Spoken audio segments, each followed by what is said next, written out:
एक दफा का जिक्र है, एक निहायत खूबसूरत सल्तनत थी जिसे देखकर हर आने वाला हैरान रह जाता था। वो समंदर के बीचों बीच कायम थी, एक ऐसा अजूबा जिसे देखकर हर कोई दंग रह जाता।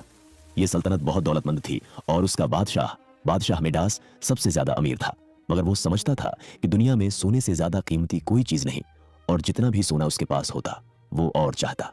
अपने महल के नीचे एक खफिया तहखाना था जहां वो अपने बेशुमार खजाने छिपा कर रखता था, जिसका राज सिर्फ उसी को मालूम था। तुम न बदलते हो न छोड़ कर जाते हो, तुम मेरे लिए बहुत कीमती हो। अगरचा बादशाह मेडिस अपने खजानों से भरे खफिया तहखाने के बारे में बहुत राजदार था, मगर सल्तनत में हर शख्स उसके बारे में सुन चुका था। सोने से भरे इस खफिया कमरे की बातें लोगों के दरमियान आम गुफ्तगू का मौजू बन गई थी। क्या तुमने सुना है कि बादशाह ने एक ऐसा तहखाना बना रखा है जहां किसी को दाखिल होने की इजाजत नहीं? हाँ, मैंने सुना है। लोग कहते हैं कि वो तारीख के किसी भी खजाने से ज्यादा सोने से भरा हुआ है। मेरा कजन महल में काम करता है। वो कहता है बादशाह सुबह खुफिया तहखाने में जाता है और सोना लेकर मुस्कुराता हुआ लौटता है, और अंदर किसी को भी जाने की इजाजत नहीं, सिर्फ खुद बादशाह और उसकी बीवी जाते हैं। एक दिन बादशाह अपनी मुल्का को साथ लेकर मामूल के मुताबिक सोने से भरे तहखाने की तरफ गया। आलीजा, आप सारा दिन यहीं रहते हैं और सोने को यूं देखते हैं जैसे यही सब कुछ हो।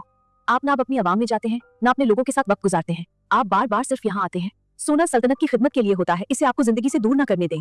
मुल्क आलिया, तुम सिर्फ सोना देखती हो और मैं उसमें अजमत देखता हूँ। ये सोना हमारी सल्तनत को मजबूती देता है। ये ना नाकाम होता है ना खत्म होता है, और हम सबसे ज्यादा देर तक बाकी रहता है। लोग बदल जाते हैं, किस्मत बदल जाती है, मगर सोना यकीनी है, सोना हमेशा रहता है। तो मेरी अजीज, मैं खुद को नहीं खो रहा, बल्कि हमारा मुस्तकबिल महफूज कर रहा हूँ। हाँ, आप शायद मुस्तकबिल महफूज कर रहे हैं, मगर इस सोने में खुद को खो रहे हैं, और ये साफ नजर आ रहा है।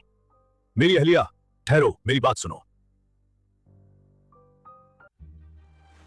बादशाह मिदास को अपने सोने से भी ज्यादा अगर किसी चीज से मोहब्बत थी तो वो उसकी बेटी मैरीगोल्ड थी, जो जिंदगी और खुशी से भरपूर थी। अरे वाह, ये रही मेरी प्यारी बेटी। बाबा, आप कहाँ थे? मैं आपको बहुत ढूंढ रही थी। बाबा, क्या हम पहले की तरह गोंडोला के सफर पर जा सकते हैं? बहुत अरसा हो गया है। जरूर मेरी प्यारी बेटी, आओ अभी चलें और इस सुनहरी सुबह का लुत्फ लें। बादशाह मिदास और मैरीगोल्ड गोंडोला की पुरसकून सवारी पर निकले, एक दूसरे के साथ इस खूबसूरत वक्त को समेटते हुए, जब सुनहरी सूरज की रोशनी पूरी सल्तनत पर जादू सा माहौल बखेर रही थी। बाबा, आपको मालूम है कि गोंडोला की राइड करना मुझे बहुत पसंद है, और आपके साथ राइड करना उसे और भी खास बना देता है। मुझे भी तुम्हारे साथ राइड करना बहुत अच्छा लगता है मेरी बेटी, लेकिन मैं और ज्यादा खुश होता अगर ये गोंडोला सोने का बना होता। अरे बाबा, आपको तो बस सोना ही सोना नजर आता है।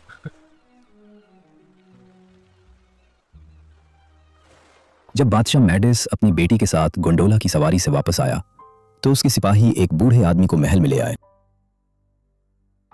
कौन है ये शख्स? आलीजा, मैंने इस शख्स को महल के पीछे भटकते हुए पाया। ये रास्ता भटक गया है और यहां का नहीं लगता। आलीजा, मैं भूखा, बीमार और भटका हुआ हूं, मेहरबानी करके मेरी मदद करें। आओ मेरे महल में आराम करो, मेरी सल्तनत में कोई मेहमान नजरअंदाज नहीं होता। उस बूढ़े आदमी की महल में बड़ी इज्जत और मोहब्बत के साथ मेहमान नवाजी की गई। उसे इजाजत दी गई कि वो अपनी बीमारी से सेहतयाब होने तक वहीं ठहरे और आराम से खाता पीता रहे।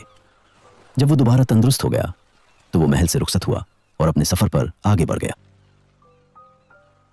एक दिन जब बादशाह मेडिस अपने खुफिया तहखाने में खड़ा अपने सोने के ढेरों और बेशुमार खजानों को बड़े फख्र से देख रहा था, तो अचानक उसने अपने सामने एक शख्स को जाहिर होते देखा।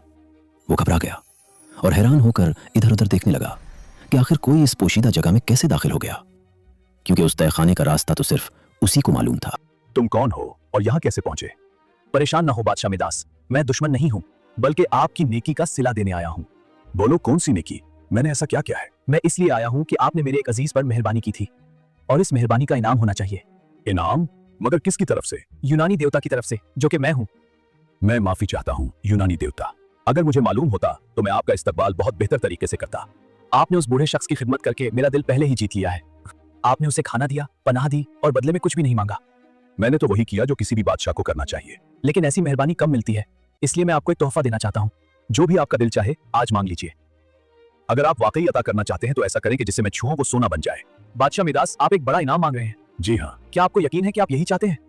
इससे बड़ा कोई इनाम नहीं हो सकता। चलिए, कल सूरज निकलते ही आपकी ख्वाहिश पूरी हो जाएगी। लेकिन याद रखें बादशाह मिदास, हर चमकने वाली चीज खुशी नहीं देती। अब मेरे जाने का वक्त आ गया है बादशाह मिदास, मैं चलता हूं। अगली सुबह जोश और बेकरारी के आलम में बादशाह मिडास सूरज निकलने से पहले ही जाग गया। वो ये जानने के लिए बेहद बेताब था कि क्या वाकई अब किसी भी चीज को हाथ लगाने से वो चीज सोना बन जाएगी। ये आजमाने के लिए उसने महल के बाग में मौजूद एक छोटे से फवारे को छुआ और पलक झपकते ही वो खालिस सोने में तब्दील हो गया। फिर उसने अपने गुलाबों के बाग में एक गुलाब को हाथ लगाया और वो भी फौरन सोने का बन गया। खुशी में मगन वो अपनी बेटी की पसंदीदा गोंडोला की तरफ बढ़ा और उसे भी छू लिया।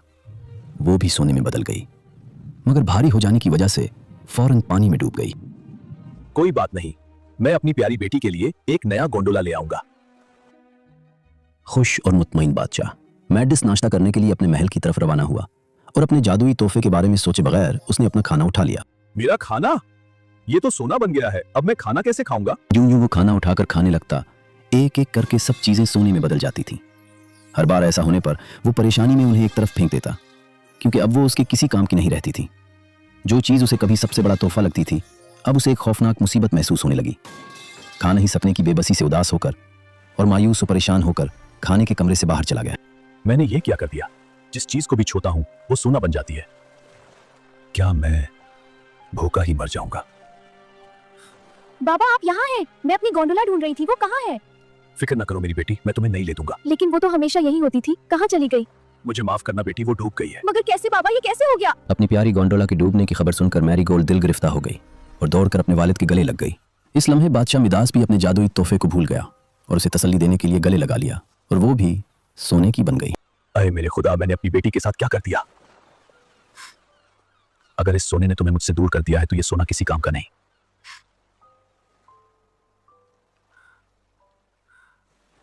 मदद करो, कोई है? मेरी मदद करो, उसे वापस बदल दो। मायूस और जज्बात से बेकाबू होकर मैडास ने वही किया जो वो उस वक्त सोच सका। ऐ मेरे यूनानी देवता, वापस आ जाओ, मेरी बेटी को बचा लो।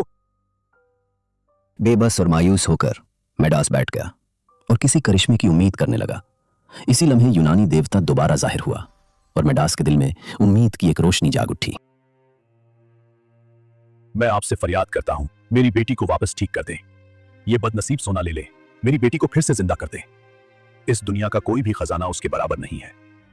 याद है बादशाह मिदास, मैंने कहा था कि हर चमकने वाली चीज खुशी नहीं देती। हकीकी दौलत सोने में नहीं बल्कि प्यारों के साथ गुजारे हुए लम्हों में है। अब जब तुम अपने फैसले पर वाकई शर्मिंदा हो और उसकी कीमत समझ गए हो, मैं तुम्हारी ये ख्वाहिश वापस ले लेता हूं। जाओ बादशाह मिदास, तुम्हारी बेटी नए गोंडोला के पास इंतजार कर रही है ताकि तुम दोनों साथ खूबसूरत वक्त गुजार सको। माइदस जल्दी से उस जगह की तरफ भागा जहां वो अमूमन गोंडोला के पास अपनी बेटी से मिला करता था और वहां वो गोंडोला के पास खड़ी थी, हमेशा की तरह जिंदगी से भरपूर, जैसे कुछ हुआ ही ना हो। अरे वाह, ये रही मेरी प्यारी बेटी। बाबा आप कहाँ थे? मैं आपको बहुत ढूंढ रही थी। मैं लालच में अंधा हो गया था बेटी, तुम ही मेरा सबसे बड़ा खजाना हो। बिलाखिर बादशाह मैडिस को अपनी गलती का एहसास हो गया। उसने सोने की लालच छोड़ दी और मोहब्बत को अहमियत दी और बाकी जिंदगी एक अक्लमंद और पुरसुकून बादशाह के तौर पर बसर की।